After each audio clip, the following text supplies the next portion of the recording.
Okay, now we are starting on our second lesson. The first lesson, if you remember, we talked about variables, different kinds of how to write an expression. Like if I give you a sentence, can you write that as an expression? What the variable is, the thing that's always changing. So again, get out your Unit 1 review, that paper or that saved document where we are going to keep everything, keep track of everything. So our first lesson, you should kind of already have this down about variables and what they are, and you can answer that question. Today, we're going to see in our lesson, what do we do with variables? Or more importantly, what order do we operate when we do different types of operations? So that's kind of the question I want you to think about. What order do I, let's just say, simplify? You know, if I give you a long equation, where do you start? And so today, hopefully after we get done, you'll understand, oh, there is a process and order, and I have to follow that or I will not get the right answer. I can't just go from left to right and hope for the best. And that gives us today's lesson, order of operations. This first part is just kind of like a review. So on your own, you can go ahead and pause this video, see if you can't go through some of these, and yeah. I think this is hence why it's called a review, because you've done this before. For example, if we looked at the first one, 2 times 3 times 4. So if we multiplied those out, we would have what? 2 times 3, which is 6, times 4, giving us a final answer of 24. And you'll do that for the other two. I'm not too worried about that one because I think you can handle that. I know you've seen stuff like that before. Just a quick review on what a power is. This right here, go ahead, pause video, look this over at the definition of what a power is. You will see this a lot. We call the number up in the top corner the exponent. The number that's being raised is called the base. We call the entire thing together the power. Just a nice little review. If you've never seen that before, there you go. But what does that mean? Just for a quick little example, there are a lot of different properties that you're going to learn throughout this year, 5 particularly, but really the only thing that's important is knowing this. If I have 7 raised to the second power or to the exponent of 2, that's the exact same thing as saying 7 times 7. I have that base number, the amount of times that my exponent tells me I have that. And so what is 7 times 7? We would get 49. We have some more of those examples down here. And so as you work through this, you can pause the video. I want you to work through this on your own and see if it makes sense. So some of these you're going to circle which one's the power.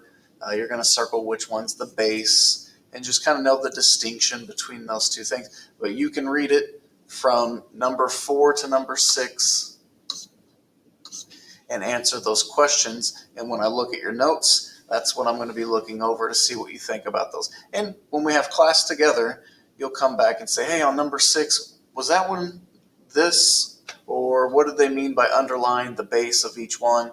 So for each expression, underline the base. For example, that would be my base, right? Circle the exponent, that would be the exponent, and then you'll do the rest of those. All right. This is a great format. Again, I spend a lot of time trying to get the notes set up so that you can figure a lot of it out on your own.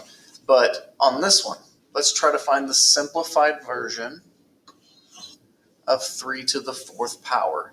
And if you look at these notes, they go through step by step for you on how you would solve that. And so I'm not going to do that because I want to see if you can handle it. Identify what's the base, what's the exponent, how would you rewrite that, and then what would be your final answer when you multiply all those numbers together. Okay. What I do want to get to is this right here, because whether you're taking this class or you go to Calc 3, you will always have to know order of operations. If you don't understand the order in which things are simplified or solved, it's always just going to be wrong. So let's make sure we get this, or we can't move on to anything else. And the best way to do that is PEMDAS. Probably heard of it, but that's even at the highest level. I remember being in college, taking Calc 3, writing PEMDAS down, helping me stay organized. That's what this is. It's a way to stay organized, where we're doing parentheses first. What do you think E represents? We kind of just talked about it. Exponents. That comes second. Then we have M. I'm going to put a little bracket around M and D because that's multiplication, division. They can happen at the same time, as well as addition, subtraction. They will happen at the same time. Question, how do you know which one you do first? With multiplication, division, you have to do that before you do addition, subtraction. But how do I know if I multiply first or divide first? That's when, here's a little tip for you, that's when whatever comes first from left to right. So when you're doing multiplication, division, do what comes first.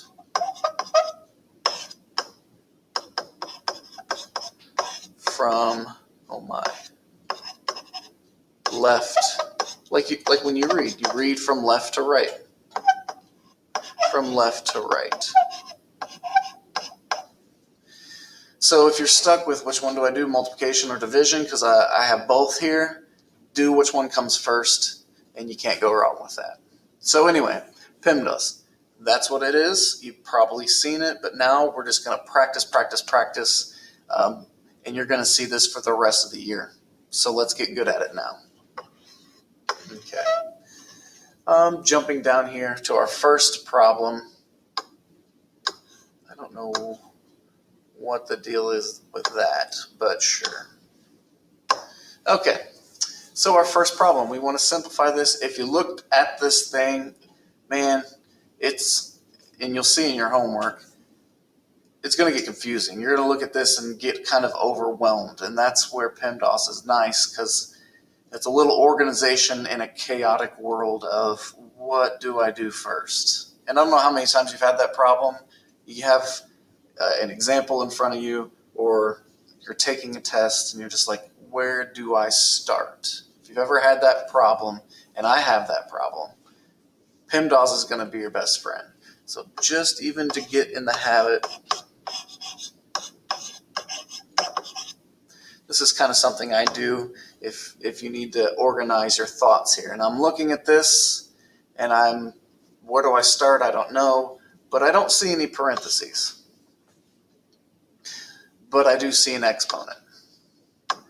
And as we go through this, some of you can already simplify this right away, but I start from left to right, and I change nothing until we get down the road and you get used to this, until I get to each operation at a time. So in this case, we do have an exponent right here.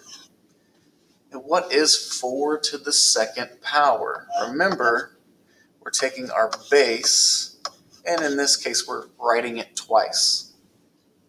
And so we have 4 times 4, or in this case, 16, divided by 2. So notice I didn't change anything except the exponent, and now I'm done with the exponent. Okay, so now next, looks like we have multiplication division. So I'll go through and do any multiplication division as it comes up from left to right. So starting here, looks like I already have a multiplication between 5 and 7, right? So multiply those together. I still have a subtraction sign. That's not multiplication division, so I'm not touching it. But when I get to 16, I have 16 divided by 2. That's division. 16 divided by 2 being 8. We have now multiplied and divided from left to right. Notice that. And then finally, we have our addition subtraction. And in this case, we really don't have any addition, just subtraction left.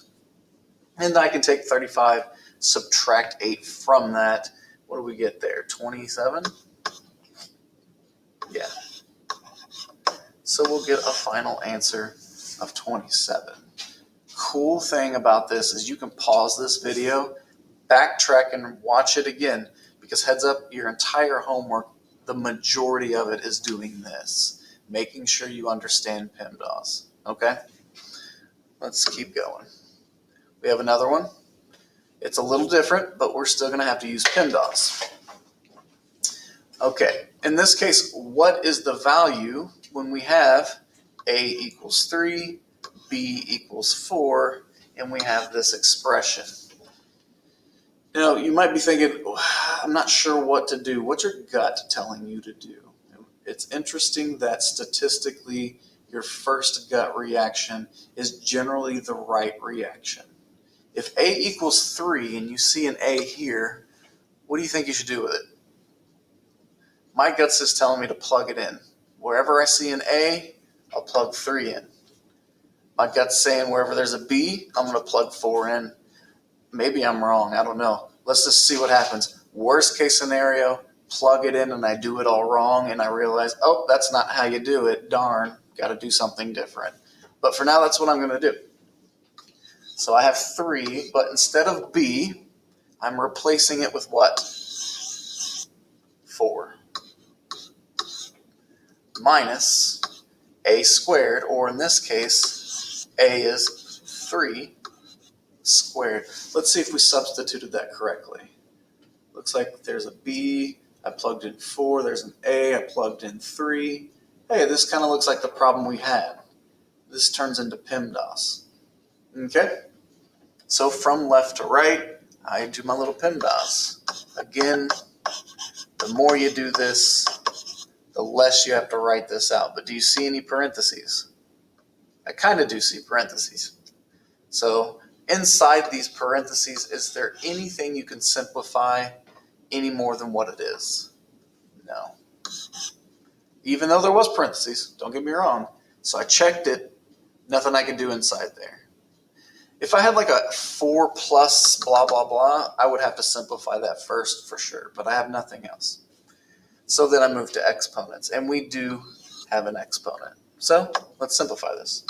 3 times 4 minus 3 to the second power. What is 3 to the second? Remember, our base, however many times our power or our exponent is, in this case 2. So 3 to the second power is 3 times 3, giving us 9. We have finished the exponents. Looks like we have multiplication, division. It looks like we got multiplication, right? Anytime we have two numbers beside each other, that's multiplication. 3 times 4 is 12 minus 9. And then finally, we have no addition, but we do have subtraction, and we can subtract those values. I believe that is 3. So 3 is your final answer. So if you paused this video and you plugged it in and you got 3, congrats. If you still are a little unclear, guess what? Go back, rewind the video, watch it, see where we're at. This last one, I love leaving these because everyone, ready, heads up, whether you're in this class, whether you're in a senior level class, nobody likes word problems. But I've got a nice little system here that kind of helps organize how to set up word problems. As we go on throughout the year, I'll show you some tricks and some tips, but I want you to use this little flow chart I've got built for you to see if you can plug in what's going on and solve this problem for yourself. So it's a really just see, For example, look right here. I want you to see if you understand after pausing the video and reading this. Make sure you kind of visualize what's going on. Okay, they got shipping and they charge you this much, and then they also charge you this 1/10 cost for every item that you buy. See if you can visualize that. All right, then I want you to, after you paused it, visualized it, you're good to go. See if you understand where this comes in. See if you're like, okay, I think to get a total, hence this word right here, we'll learn this a lot later. Anytime we could find a total, that means it has to be equal to adding up a bunch of stuff. That's really the key of all word problems. Find the total, even if that's what they're asking. How do I find the total of anything? I add up everything that I have. Anyway, try that. Try to set this up and then try to plug in the values here. Then I got a little flow chart for you to see if you can add all these up and find the answer to all four of those problems. Try that on your own. This is what I'm gonna, when we have class together, you'll be asking me questions on this if you need it, or when you hand me your work, I'll look through your notes and see if you've got this filled out. Look at a couple problems here on your homework, and this is a lot of what we'll be talking about in class. I want to jump down to more of the harder ones. Like for example, this is not that bad, but let's just look at it. We're gonna do PEMDAS on every one of these. Simplify. Anytime you see simplify, that is supposed to say PEMDAS. PEMDAS, PEMDAS. I've always called it PEMDAS. All right, parentheses first. I'm jumping to number 5, and we do have parentheses, so therefore I have to do what's inside there first. And inside my parentheses, I have 4. All of it still raised, though, to the second power. So I did P for parenthesis. Looks like E is exponent, and I do have an exponent. Looks like I have 4 2 times. And so my final answer, 4 times 4, which is 60. And that's how you'll do all of these problems, even on the back page. But I kind of want to jump down to a difficult one. This one looks scary, so let's just do that together. I can already tell people are going to freak out on that one. But it's not too bad because I've got, where do I start? There's so much to do. Boom, PEMDAS, right there. And we'll start with parentheses, and we do have parentheses. So inside parentheses here, can we simplify anything? We can. That's 20 divided by 5. So that just becomes 4. And I'll keep everything else the same. Here's another set of parentheses, but inside those parentheses, can you simplify it? No. So we have, already did P. What comes next? So how about you do this? I want you to pause the video, see if you can continue this out, and then unpause it. I'm going to finish it. Check your answer with me and see where you went wrong, or maybe you got it right. So pause now, but I'm going to keep going. Exponents, here we go. Looks like we got a couple exponents. Got this guy right here. 4 to the third, or 4 times 4 times 4. Well, I know 4 times 4 is 16. And so I'll multiply that again. I believe that is 4 carrier 2, 4, 5, 64. So 4 to the third power, 64. So that's one exponent. This is probably the tricky part. Is 10 raised to the power of 2? It is not. Only the 3 is. So really, this is the only exponent to look at right now. And can we figure out what 3 to the second power is? I believe that is 9. 3 times 3 giving us 9. All right, we are done with exponents. Now we go to multiplication division. From left to right, if I go from left to right, there's nothing here. Boom, I found some multiplication that we can compute. So we still have 64. And then we have 10, or in this case, we We still have our subtraction sign, and 10 times 9, which is 90. So no more multiplication. We don't have addition, but we do finally have some subtraction. And if 60, 70, 80, 90, so I believe that is 26 negative. If I were to subtract 90 from 64, I would end up with a larger negative number of 26. Yep, good. Just double checking in my brain here. So hopefully you got negative 26 as your answer. If not, there you go. No joke, the rest of these problems are the exact same, but they're not the same, but they're all PEMDAS doing order operations. Down here on the bottom, it's the same thing, but we know what S and T are equal to. So guess what? You're going to substitute that in for every one of these problems and then do PEMDAS to simplify it. All right. I hope that helps you out. I'll see you in class with all the questions that you got.